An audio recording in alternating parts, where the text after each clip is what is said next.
ঢাকার 20টি আসনে আওয়ামী লীগের গোপন মনোনয়ন ঘোষণা। কারা পেল মনোনয়ন দেখুন। ঢাকা 1 সালমান এফ রহমান শেখ হাসিনার উপদেষ্টা।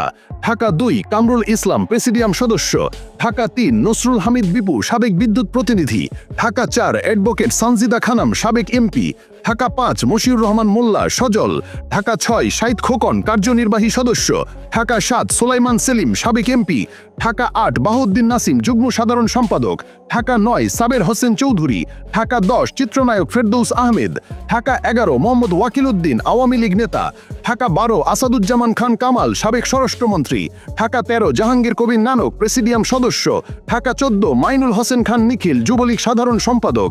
ঢাকা 15 কামার আহমেদ মজুমদার সাবেক মন্ত্রী। ঢাকা 16 ইলিয়াস উদ্দিন মোল্লা আওয়ামী লীগ নেতা। ঢাকা 17 মোহাম্মদ এ আরাফাত সাবেক তথ্য ও সম্প্রচার প্রতিনিধি। ঢাকা 18 মোহাম্মদ হাবিব হাসান আওয়ামী লীগ নেতা। ঢাকা 19 ডাক্তার এনামুর রহমান সাবেক মন্ত্রী। ঢাকা 20 বেনজির আহমেদ সাবেক সংসদ সদস্য।